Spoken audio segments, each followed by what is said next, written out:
Long back, I saw the movie Bruce Lee's Enter the Dragon, and he used to say the art of fighting without fighting.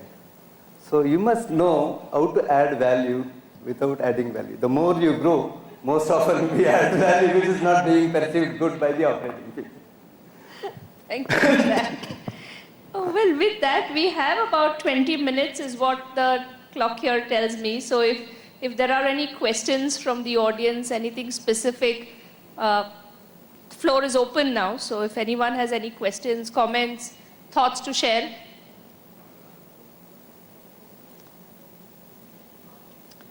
Looks like we're between the award ceremony and the cocktails. And the cocktails.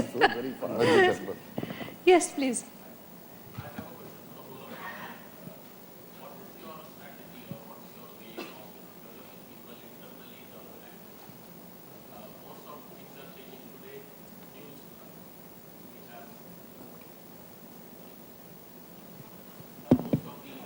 Companies are getting new CEOs, companies are changing, you are big giants, SR, Hidalgo, everybody. Is there anything which you guys do something common to develop your people internally where they move as a CEO or a COO or business heads? And have you seen that happening very recently, or is it like you have a challenge internally to retain them so that they don't move to new companies or companies which are venturing into similar field there? Thanks. Maybe I can just begin there. You know, I was sharing about recruitment, and to just take that example, the simplest method that HR people have been used to in recruitment is the moment there is a vacancy, just go out and recruit. Now let's understand in today's scenario, what is happening is all the technology, all the other resources are all across the same. The only distinguishing factor is the people asset. Like, now that is the only differentiating asset, because everything, whether it's the logistics, the technology, everything is normally the same. So what a company is doing today? One is, of course, the external market is always there, but everybody is going to the external market. The same pool is being naturally looked at by all the people. So companies are looking more and more. One thing good that's happening with the strategic shift is doing internal recruitment. That is basically building up their job markets internally. And naturally, it is easy to say that I will make everybody a CEO, but then you have to also develop the capabilities in the organization. So it's going hand in hand, trying to provide the right opportunities, build the capabilities, and also source from within, because that's the best. The moment we start doing this in companies, automatically you have retention. Because when a person says that if I can go in my own organization or in my group, why do I need to go out? I am much more understanding this group. I am very much familiar with the people, and I am getting growth. Most of the people who go naturally go for growth or career options when they get limited in organizations. So these are some of the aspects, just in a nutshell. I have a different take on this. The Michigan University study, as I keep quoting, constantly says that by 2035, you will be shocked to know that an average change an employee will take in a company is 35. Average employees will take 35 turns or 35 changes in their careers. Now, we have been very foolish to design our work life cycles to ensure that a person joins and retires from the company. Now, whose fault it is that the inventory is taking 35 cycles in the environment, but you are building organizational systems for a lifetime of employment. Now, in that kind of a context, the challenge is for you to identify that who are your absolute core people you want to for sure develop and retain in the enterprise. And for the rest, you develop work cycles where if within the span of 5 to 7, if they don't move out, you will have to develop a system to move them out. So that is what the change is going to be like. How are you gearing yourself? Do you have the magical mantras to create that environment in your enterprise? If you have, you are a strategist. If you are just going to keep doing give, get, grow, guard, every time I lose my talent, I tell a headhunter to get me a man from Shivaji Park to Nariman Point, search a candidate for me, you are a classical operating HR manager. Just to add to that, Adil, I think while ring fencing is very important, I think how HR and organizations changes its mindset becomes equally important. I'll give a little example of what or how I've seen Godrej at least change. Maybe 5 years back, 7 years back, if you were to leave the organization, it was a taboo. So you've left us, deserted us. And we soon said that, we need to change the whole mindset and say that if as an organization, I can't provide a role I think it's good if the person moves out, but we should be equally welcoming for the person to come back when there's a role which is exciting. So today we see, and we have seen so many people who left us coming back, and that's where how do we sort of be more pragmatic, keep in touch with alumni, how do we be sort of really reach out more? Because I think it's no longer a one-way talent process. It's no longer organization is the only sort of dictate. I think we need to sort of see where aspirations of both match and at what point do they match. So when you lose your talent, think of this as part of your contribution to CSR activities. Okay? That's it. Not in the 2%. It's not in the 2% that you have to do. If I may just also add, since you spoke of methods and tools, one of the things that we've kind of adopted over the last 2 years is to start assessing leadership using a slightly different framework. So in an organization like ours in the professional services world, there is a career progression that moves up to partnership. And if you do beyond that, then you start taking on roles within the organization. So to your point on grooming COOs and CEOs, and so we adopted a 5-dimension model where we're looking at measuring agility at the leadership level. So agility from a change perspective, from a people agility standpoint, a results agility standpoint, technical agility, and just someone who's self-aware. When we ran this experiment across the organization, we actually really began to understand our talent better and figured that there are people who are that much more capable of taking on roles that are at a broader horizontal level. There are some who are technically very deep. And that in turn is now beginning to influence defining where they fit in the organization. Some people are extremely well placed where they are. They will technically grow in a vertical manner because of their technological depth. There are others who are a lot more agile from a change perspective and can take on larger roles. So I think models like this in terms of making sure you don't paint everyone with the same brush, you evaluate and then groom people accordingly, we're finding that useful. It's still early days, but it's been interesting. Sounds like responsive behavior, how you have a responsive mobile today or a website. I think most of the organization might move what even Adil said. Yeah. Thanks.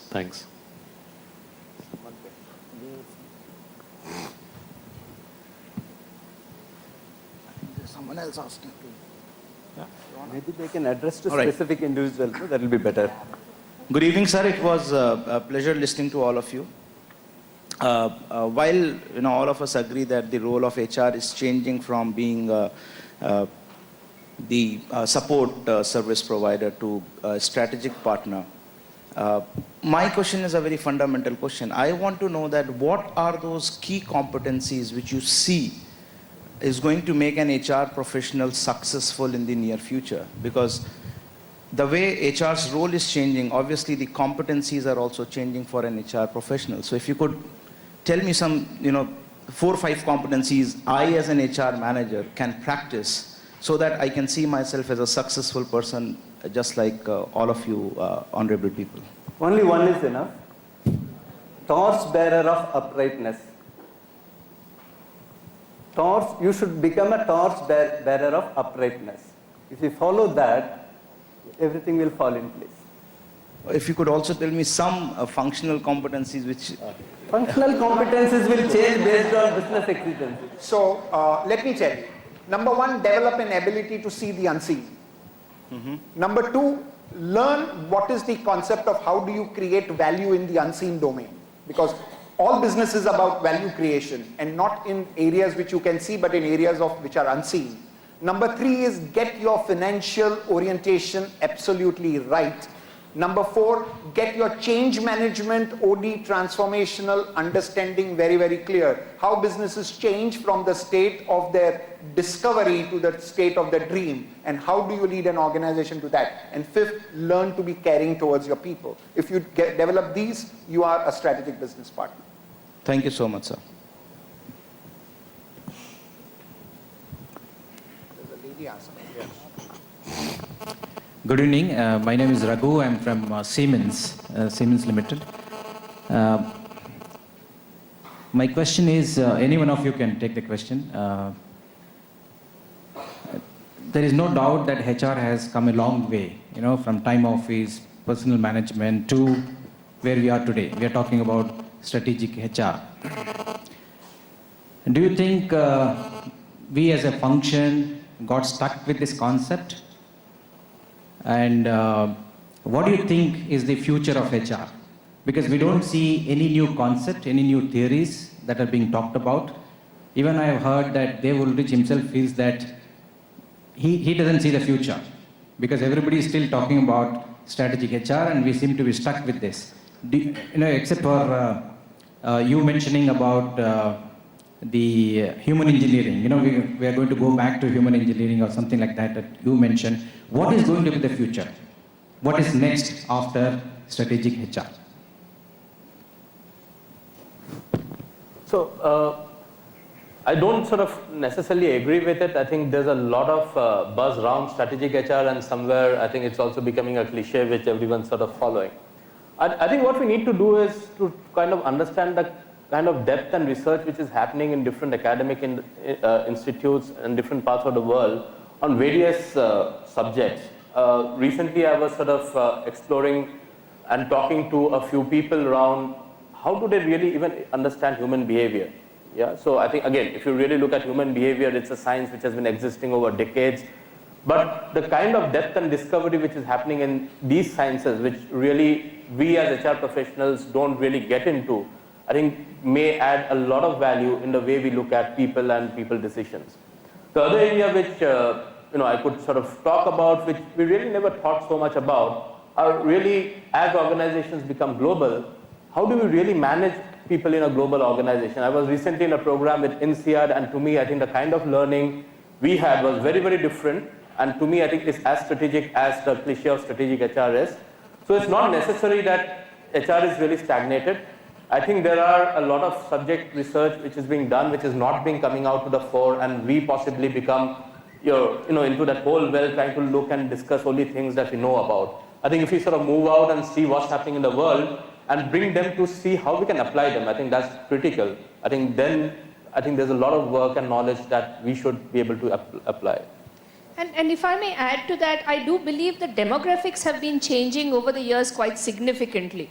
So whether it is the influence of technology, whether it is the younger age profile that one is working with, whether it is behaviors that go with it, this whole much talked about work-life balance concept, which is really come into being because of lifestyles that one has begun to lead. So I think the ecosystem has evolved, which in turn has, in my view, again, I agree with the point Subit makes. I don't think it's been static. The way you analyze behavior has come a long way, and we constantly need to keep learning, because what we see today, and if we look at the age profile of our employee pools and how that is changing, I think we're going to have to be on our feet constantly looking at how to address that and keep this workforce motivated and driving performance. So, can I ask a question? This is Deepak Gadekar from Voltas. My question is related to what my friend just asked. If HR has to play a strategic role, he or she has to understand the business very well. Without that, you can't be a strategic partner. So do you think that the days of professional HR specialists are limited, and people like Shalini who move from business to HR, heading the HR, will be the more in thing? I would like Diwakar to respond to this. See, I have this view when people used to talk of the old world and the new world, and the old economy and the new economy, and functional HR experts and business HR experts. I think only two kinds of people in life. They're good people and they're not so good people. If you're a good person, you could be in manufacturing for 10 years and move to HR, and if you have basic human insight, which you'll have much more than what the HR people will have because of the 2 years they spent in some institute reading some books, you'll be a good HR manager. Except for possibly hardcore R&D jobs, I think. Anyone who's good in any functional role for 10, 12 years and worked his way up, understood business, knows the basics of the tools and techniques of his job, will succeed in any other job. The large number of companies in India, internationally, many companies that we can talk of, where they don't talk of good functional managers and all. They talk of good managers and not so good managers. So I wouldn't be surprised if, because the jury is split 50-50, there are some companies which experiment with essentially a lot of times manufacturing and the salespeople as HR heads, they're extremely successful. And there are a lot of other people like Adil who spent 30 years in HR and they're also extremely successful. So the jury is 50-50. Either you're good or you're not so good. That's the fundamental thing. I know the question was not directed to me since I'm an outlier, but I must say that the reason I believe I'm doing a reasonably all right job is because I lean on a large team which has all HR professionals in it. So I must say that on their behalf, because there are various technical elements from an HR profession standpoint where I lean on my team. And one of the things I'm encouraging is to have them do stints on a rotational basis into the business and back in, because I really think that's bringing in a different dimension. Actually, if you look at the entire evolution of lifetime, there is this period in the world which was called the Dark Ages. And they were dark ages because what was happening in the world at that point of time was not really known or has not been recorded at all. Immediately after Dark Ages came a period of Renaissance, and that's called the period of Renaissance. And in that period of Renaissance, the maximum amount of learning that happened was from people who brought in knowledge from different fields. So there were doctors who were advising engineers, there were engineers who were advising architects, and that's how the world developed in the post period of Dark Ages. And that is why it's called period of Renaissance. There's a very beautiful book you should read. It's called the Medici Effect. And what it says is that the maximum amount of learning happens when there are intersections. Intersections between sciences, intersections between fields, and that's the period of intersection where maximum learning happens, because all sciences at their fundamental level are the same. The specialized dilutions we create take away from the original science. And therefore, when the original science is the same, there is always a way back for everybody to go back to the root of that science. And that's very important. I have a question right here. Sorry, yeah. Good evening to the esteemed panel. I am Alpana and I work for Coca-Cola India. I've got two questions for the panel. Question number one is, if this is the stalwart for the HR professionals, what would be that one advice that you would give Prime Minister Modi if he were to seek your advice on how does he build potential and talent for India? So one advice from the panelists for Prime Minister Modi. The second question that I have is the same one, but on the lines to the CEO. So if the CEOs are watching you tomorrow and they want to take your expertise, what would you tell them, being the HR stalwarts? Thank you for your time. I'll give the answer Appreciate for Modi. listening this, sir. If I have to, I'm only taking the first question. If I have to provide a one-word answer to the Prime Minister of the country, I'll tell him junk half the education system that you have and get in vocational skills. That's what the country needs. Second question. First question to add on. Make in India, that concept to be implemented successfully, we all should Why make don't it you read happen. vocational skills? Whatever. Make in India should happen. I'll just add to what Divakar said. I think vocational skills with true public-private partnership. To me, I think while there are NSDCs and a lot of other sort of institutes, the kind and the ease of partnership is so difficult that the whole objective sometimes doesn't work. So if we can ease the public-private partnership around vocational education, I think. My advice would be execute, execute, execute. And remove the obsession of the conventional degrees and acquire skills by which you can build, repair, maintain something or the other. That's what the world, that's what the country needs.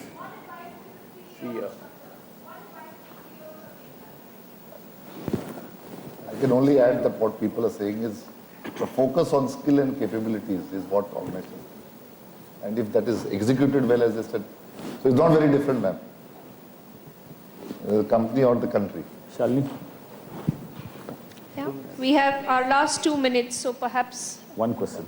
one question. Hello. Hi, I'm Vishal.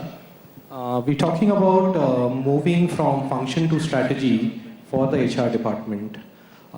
What does the panel see as a role of technology to play in this shift from functional to strategy? How will technology enable this? Just So, In you know, I simple touched, words- oh, sorry. I touched upon a little bit when I was talking, saying that if an HR person has to be strategic, then bulk of the routine activities needs to be compressed into a much smaller time period, so that his time to really partner, understand business, coach the CEO or the business partner. And to me, I think that's where technology plays a large and important role. So if we can use technology, one, to connect out, second, to ensure that routine processes where a lot of us who are in HR spend so much of time trying to manage, that gets managed by line, because technology makes it easier and consistent. I think it will help HR people, or give at least time to HR people to think about becoming more strategic. Use technology appropriately, that is most important, because I saw one manager and the subordinate doing performance dialogue over chatting, and they are sitting next to each other. That is one. Second one, father, mother, son, they are through Facebook, they are saying happy birthday or happy anniversary, whatever it is. All the three are in same Bombay, in 2.5 bed, 2.5 BHK, whatever you call it, same time. So technology should not supersede human element. So, Right. do we see a role for people analytics, in the strategic role of HR? Analytics. So analytics, in my view, is all about mining what you have access to. So it's really not new in some sense. What has changed is access to data and tools that do it faster. So absolutely, and the point I was going to make was, I think technology is influencing business in a big way, and as business changes, the HR function must align to that change. So analytics, yes, is another example of a trend that will influence business at large. It is true, but to give a counter argument, we have a lot of information, then there is a lot of knowledge, then there is wisdom. Slowly we are losing knowledge to information and wisdom to knowledge. What works for your industry, what works for your business, bring in entrepreneurial capability to HR, drive it ethically, that's it. Otherwise you can get influenced by so many products which are being sold in the market, and analytics, this, that, everything can happen. What works for you matters a lot. Thank you. And one more thing, and in last time when I had similar this one, I wanted to buy one product which can give immediate result, and I can buy for the entire group company on the same table before even taking the cocktail. One product which can be sold to me right here if anybody has got that tool for unlearning.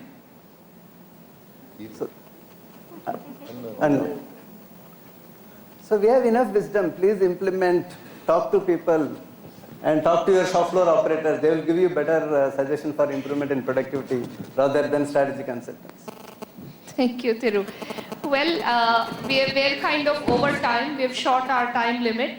I'd like to thank all my panelists here today, and thank you for being a wonderful audience, giving us a patient hearing and posing some questions before us. Thank you so much. Thank you to our moderator and all our panelists. A huge round of applause, ladies and gentlemen. Keep it going. Ma'am, I request you to felicitate all our panelists. First up, Mr. A. Tirunavukarasaru, President, Corporate Development, Vedanta. Sir, ma'am, would you please felicitate him?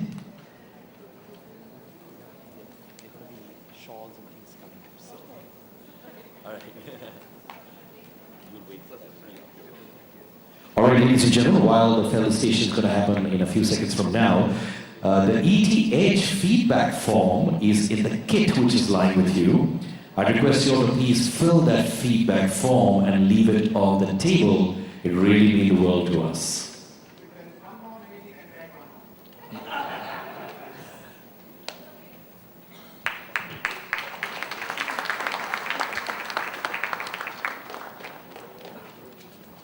A token of thanks to all our panelists. Adil Malia, Group President, HRSM. Next up, Divakar Kaza, President, HR Lupin. Mr. Sumit Mitra. Thank you, sir, for making the discussion so insightful. Mr. Vineet Kaul, Chief People Officer, Hindalco Industries.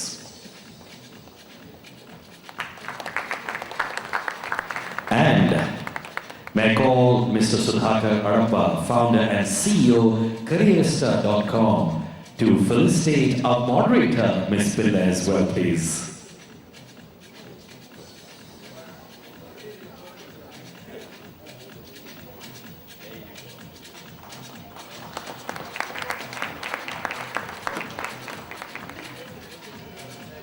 So, photo opportunity.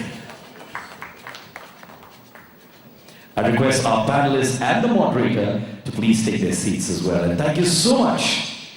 And Mr. Sudhakar, I request you to remain on stage.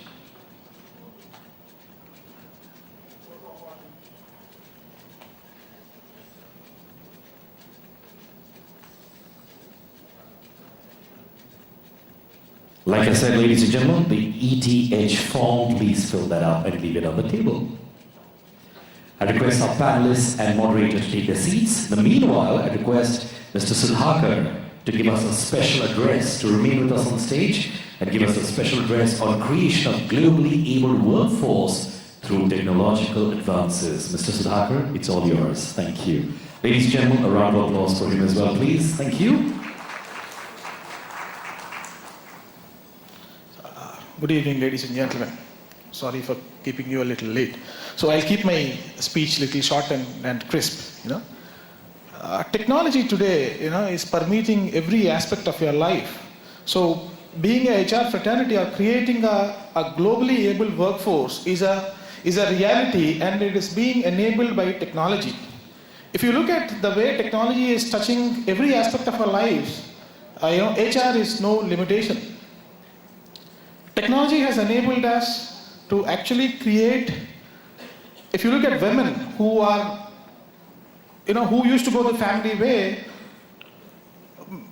they were not able to return to their professional lives. There's been a lot of talent which actually went, there is a lot of talent which is, couldn't manage to come back to work, and there's a lot of wastage of talent which couldn't manage to be exploited. So what really happened with technology is that today all of your companies have work from home, where you have work from home, where we could manage to give an opportunity for female workers who have gone the family way but have built a repertoire of knowledge across their professions and their lives to come back and make them more competitive. And that is one of the advantages of technology which actually enabled. And if you look at the other aspect, talent mobility has become a reality where globally, if you look at it, someone from Coimbatore is working for an American client in the US, and someone from Philippines is working for a client here in India. So that has become a reality. So technology is actually helping talent to actually transcend these boundaries by making the whole world a borderless economy. That is actually creating a huge talent pool which is there. And if you really want to create a globally competitive workforce, you cannot ignore the whole MOOC phenomenon, which is massively open online courses. Because as we all know, India has tremendous shortage of quality of faculty, which is a reality that most of the institutions which couldn't manage to satisfy or make graduates more employable. That is, so India, we have a problem of paucity of talent and paucity of great faculty. So what really enabled by the so-called massively open online courses phenomenon is that you get great faculty with universities like Harvard and Stanford and Wharton, Oxford and Cambridge, who are actually offering massively open online courses, and that is for free. So if we have a hunger for knowledge or a yearning for knowledge, technology has enabled us to get taught by the best faculty. Earlier, the great faculty used to be a prerogative of a select few individuals.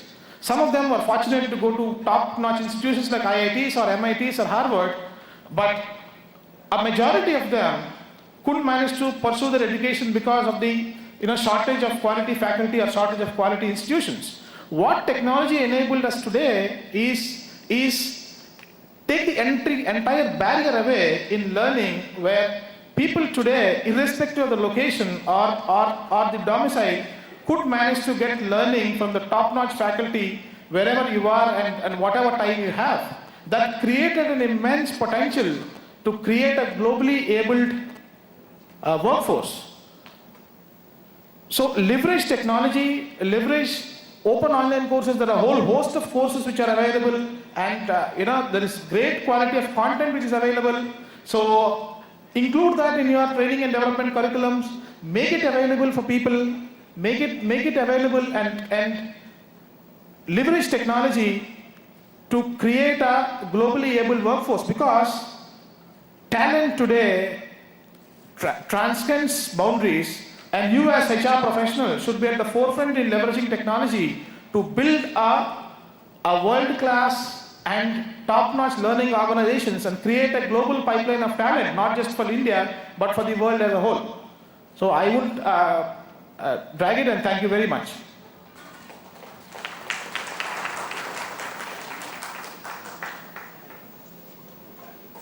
Thank you so much, sir. I request Ms. Ritu Thomas to do the honors of giving you the vote of appreciation on our behalf, sir. Ritu, can I have you on board, please? Ladies and gentlemen, give it up for the lady as well.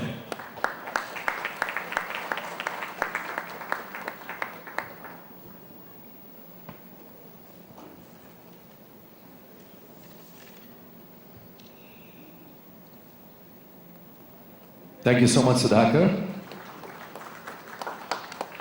Pleasure having you with us. I request you to take your seat now. Thank you. Thank you, Ritu. All right, ladies and gentlemen. We now have with us a renowned motivational speaker, author, business strategist. He is going to be talking on creating a can-do workforce. Ladies and gentlemen, it's my pleasure to call on stage Mr. Paul Robinson.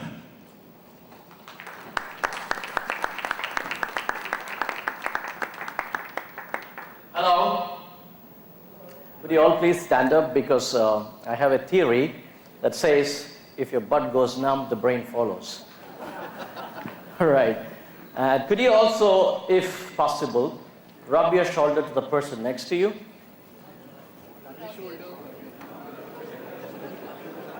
Yeah. So that proves, please be seated. So that proves that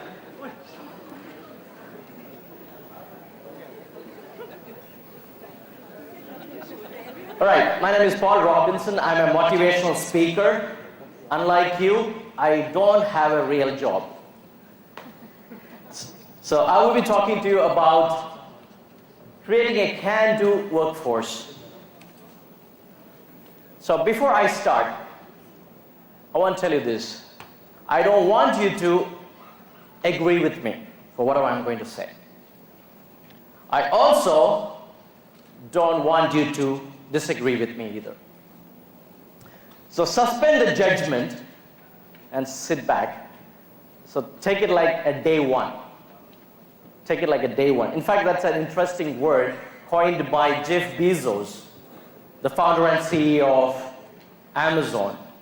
So when he was asked by a reporter, how do you see the company so far, and where do you think it is going next? He said, as far as going next is concerned, for Amazon, it is day one. And keeping that spirit of openness, agility, adaptiveness, keeping that startup spirit, keep such organization, keep innovating, keep re-engineering, and keep creating amazing products. So how many of you have tried different types of motivating your people? Like, for example, if I can do it, you can do it. Please raise your hand if you have tried that. Yeah? Okay. How many of you have tried asking people, I believe you can do it, but you think you're not capable of it, but I believe in you. How many of you have tried that? All right. See, whenever people say, I can't do something, they really mean two things. First, I can do it, but I don't want to do it. That's quite an attitude problem. The second, I want to do it, but I don't know how to do it. That's a skill problem. So we have two problems. We have the attitude problem and the aptitude problem. The good news is that these two problems can be solved. The attitude problem can be solved with motivation. The aptitude problem can be solved by helping people build up skills. So you cannot drag the horse to the water, but you can make the horse go thirsty. So let's dive into the topic, how to create a can-do workforce.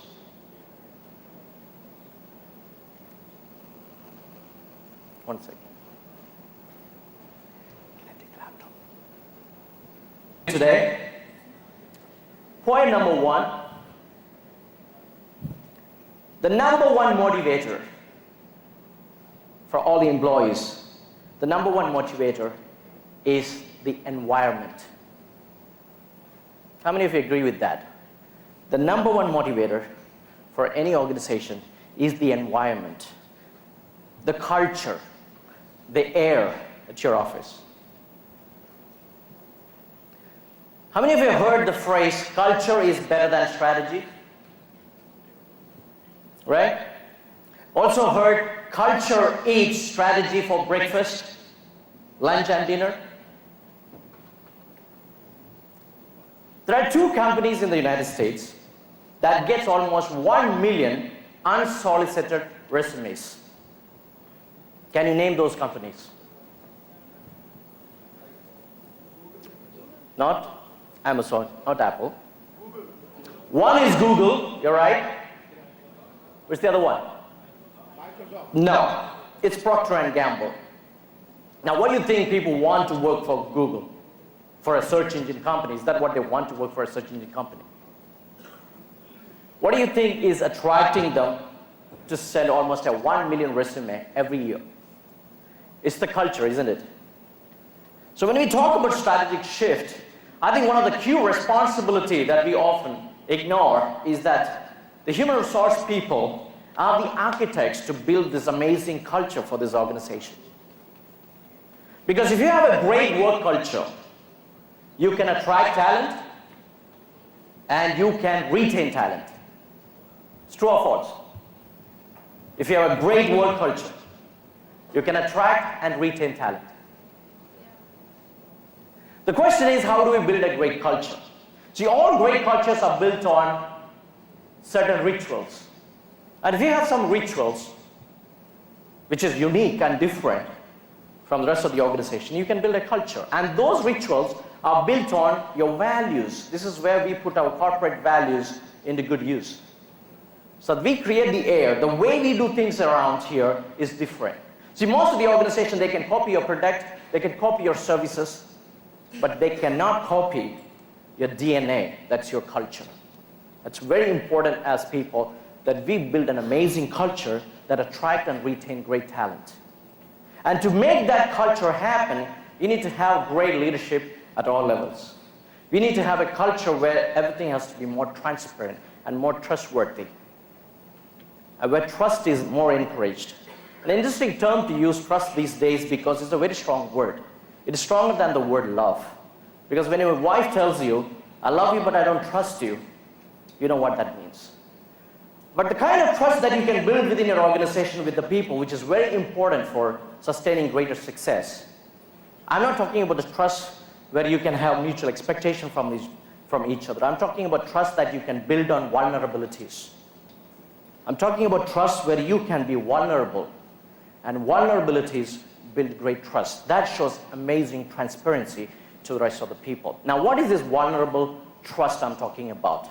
Imagine you want to buy a used car, and you have seen this classified, and you go to the person, and you take a look at all the cars, and you see his car, and the person who wants to sell the car to you will tell you, you know what, everything looks pretty okay here and there, but there is a small dent which you may not notice, but I probably would like to show it to you. And he shows the vulnerability of his car. Do you think you will trust this person? Would you buy a car from him? Because of the element of trust. So it is a trust that we need to work on. So I have a great theory for motivation. And it's a kind of an equation. It is how you can balance happiness and hunger. Now, I've studied a lot of organizations, successful organizations, and I found this amazing formula which has been applied by a lot of organization individuals who wants to become successful, who became successful, who sustain their success, is because they're pretty good at balancing these hunger and happiness. You got to get this equation right to get the motivation right. If you're too happy and if you're not hungry, what will happen to you? If you're too happy, you get complacent, you get too comfortable, you get into a comfort zone because you're too happy. If you're only hungry and not happy, you're going to be desperate. You're going to be frustrated. So you need both. You need happiness and hunger. Now here's the best part. If you're more happy than hungry, you're on a downward spiral. Because again, you're a little comfortable. And comfort is the enemy of achievement. But if you're a little slightly hungry than being happy, that gives you the drive, the mojo to go for challenges that you never thought you could take up because you're a little more hungry this time. So how do you make your people slightly hungry? And if you can find the answers to that question, we have understood one of the key influence of what we can talk in terms of behavioral science or motivation, for example. Keep people a little more hungry. And if you continue to be slightly more hungrier than happier, then you can sustain your success. Because any organization has got into this comfort zone, you know most of them have just disappeared. Because they were too happy. They were basking in the glories of the past.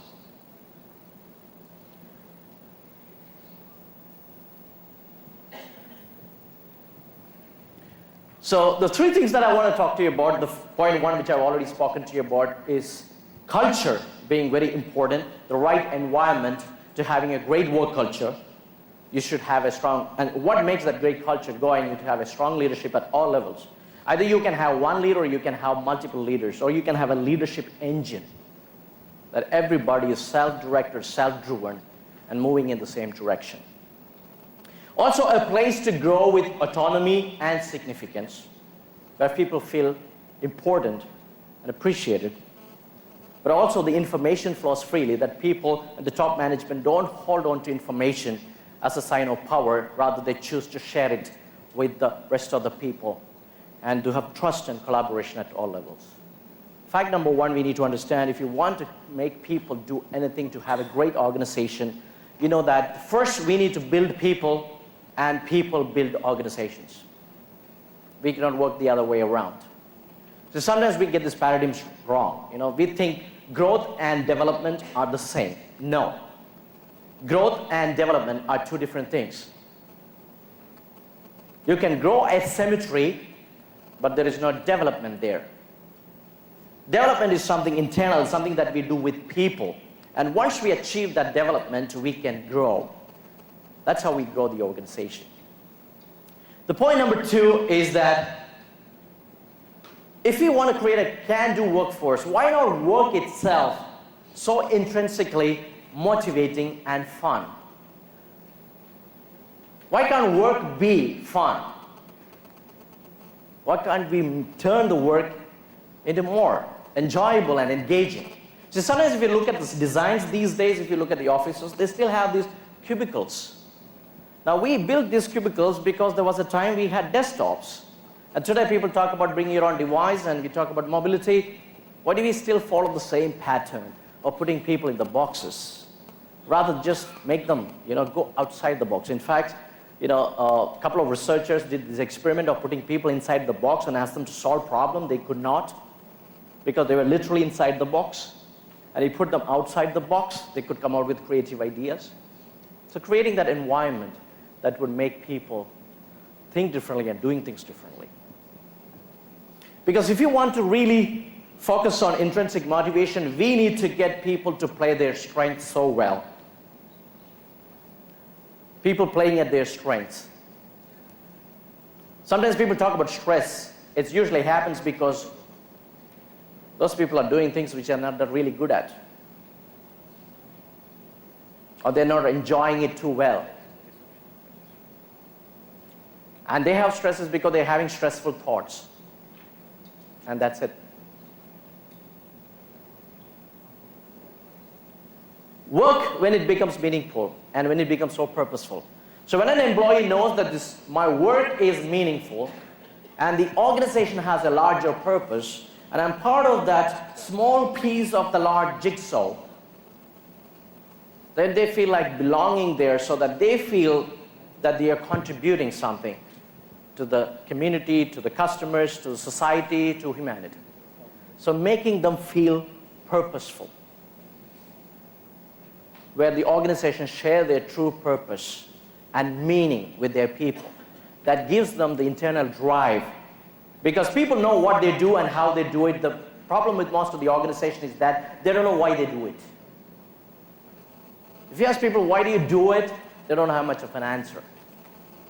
What makes you get up in the morning and go do that? Solve that problem or take care of that customer? What makes you do that? That's the motivation, the motive for action. What makes you get up in the morning? What drives you? What is the why there? What is the motivation there? Number 3, no stupid rules. Simple as that.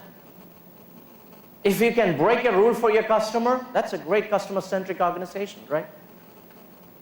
See, the whole idea of command and control came from the industrial era, where we thought this is the way we manage people. We cannot manage people. We can't. We can manage things. You can't even manage children. Imagine when they grow up, you try to manage adults. You cannot manage people. You can manage things, you can manage processes. You cannot manage people. You have to give them the direction, but once you give them the direction, get out of the way. Don't try to micromanage them. Get out of the way. Once you show them the way, get out of the way. Make it as simple as possible. And here's the interesting thing that I want to talk about leadership of today's time. Because smart people don't want to be led. They just want to be inspired. I repeat again, smart people, the knowledge workers of today's society, today's time, they don't want leadership from you. They want inspiration from you. They want your infectious energy. They want to rub on to that infectious energy. They want to be inspired. They want to come alive. They want to feel that ecstasy of achieving something with what they do every day. They want to be inspired.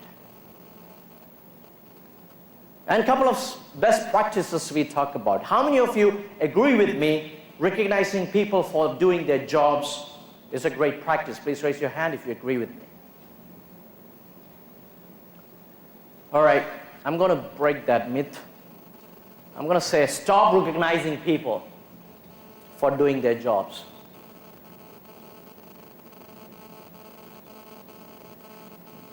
If people are only doing what they're expected to do you think they need an appreciation? Isn't that what they're supposed to do? Because if you really keep recognizing people for doing things which they are supposed to do, you're building a culture of mediocrity. If somebody does something exceptional, out of the way, walking that extra mile and doing something extraordinary, that needs appreciation. So people doing a good job, they just need acknowledgement, not appreciation. So maybe you could put up a poster next time in your workplace or an HR policy or whatever you can call it. We acknowledge good work, but we appreciate great work. We acknowledge good work, but we appreciate great work.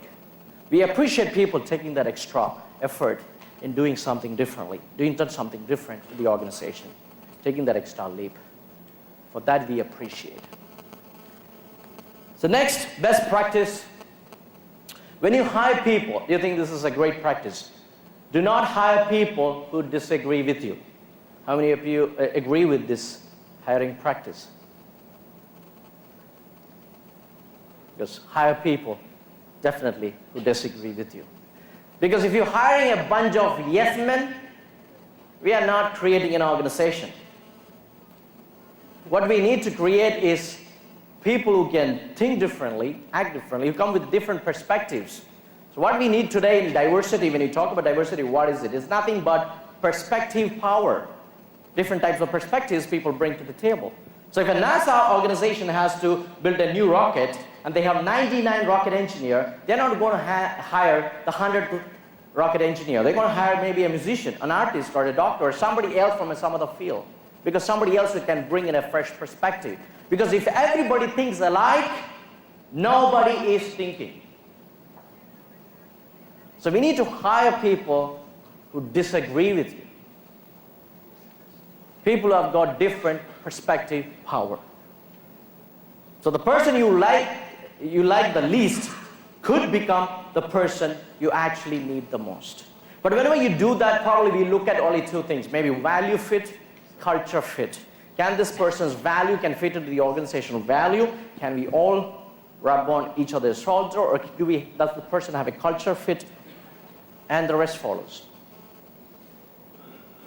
Hire people who disagree with you. And one more thing.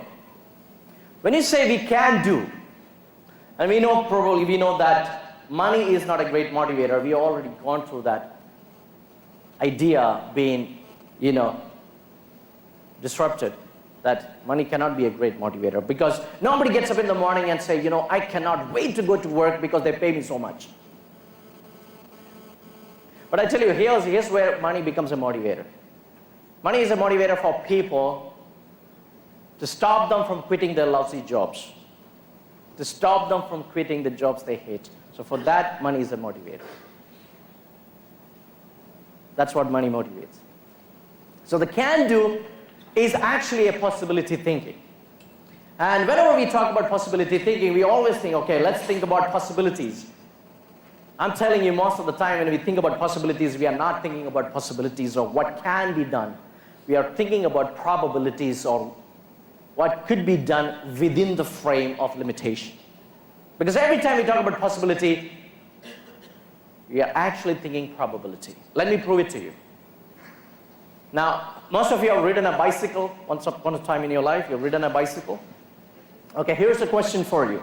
How fast do you think it is possible for a human being or the best athlete or the best bicyclist in the world to ride a bicycle? Now you can talk to the person next to you and come up with, how fast do you think it is possible for a person to ride a bicycle?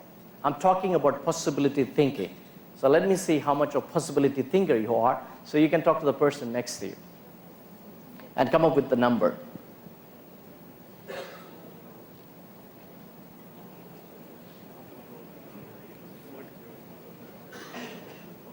All right. I'm not clairvoyant, so I don't know exactly what's the kind of number you picked, but I will tell you exactly how you pick the number. You got 40?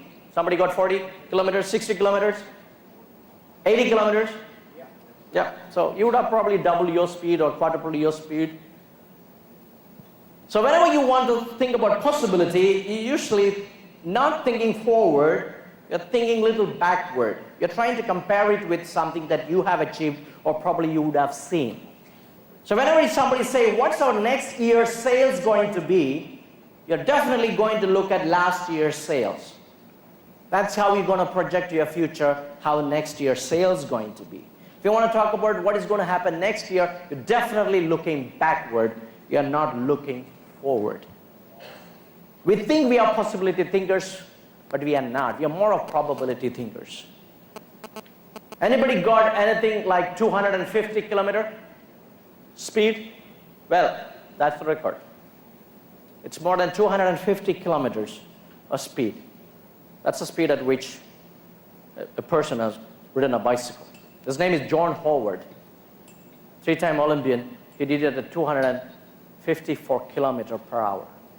Another European, 268 kilometers per hour, he broke the record. Let me ask you another possibility question. Or what is possible again? How much weight do you think the best bodybuilder can lift on a leg press? Now talk to the person next to you and come up with a number. How much weight do you think the best bodybuilder can push on a leg press? Let's look at how much you can think in terms of possibilities of what can be done.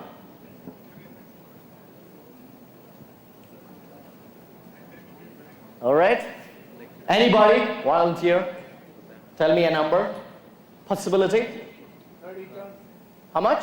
30 tons. 30? 30 tons? It's a leg press, not with a machine.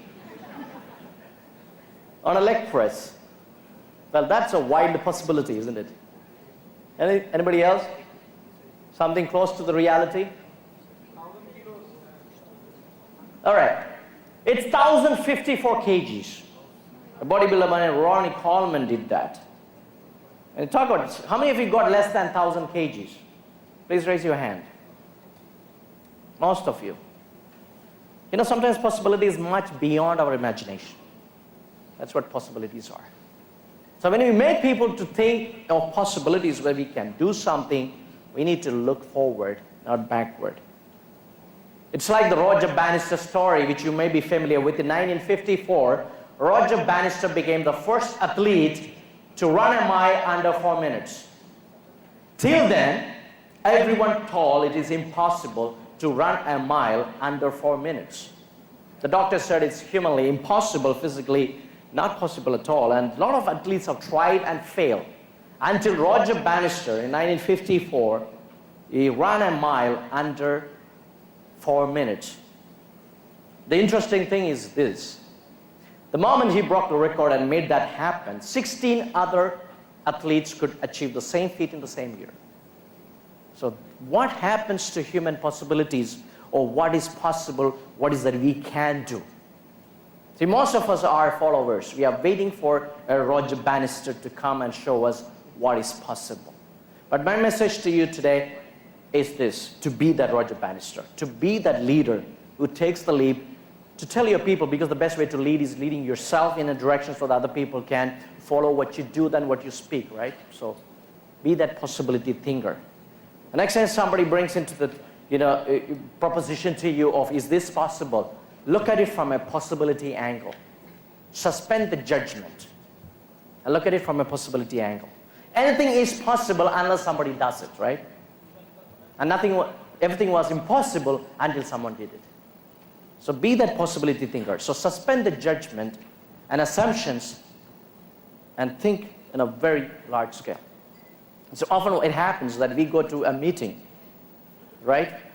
And we decided that what that person is going to say is either going to be wrong or something that you already know. So you decided to be a poor listener yourself, because you already decided in your pre-assumption that what the other person is going to say is wrong or something you already know. So take things as day one, as simple as that can be. And my final point here to tell you is that can-do, possibility thinking, is power. And for me to demonstrate what can-do do to you, I just need a volunteer. So I need a volunteer to please come on stage so that I can demonstrate the power of can-do versus can't-do. Right? So I need a leader, a volunteer. All right. Thank you, sir.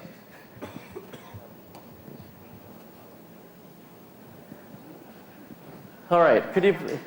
All right. Now, could you just raise your hand like this? Okay. When I press with my finger on, it should not come down. You should hold it as hard as possible.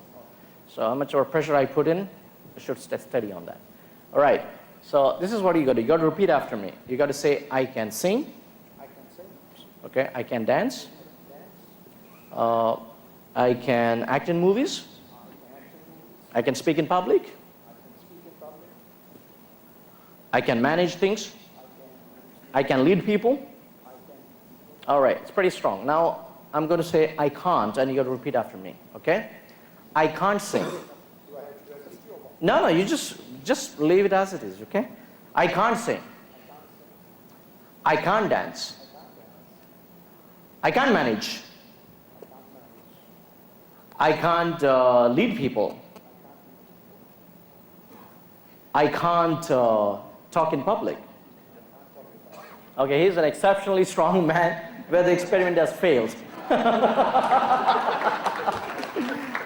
But if you usually do that with people, whenever you say you can't, it usually they lose their power. You can try it among yourself, it works. that this is an exceptional case.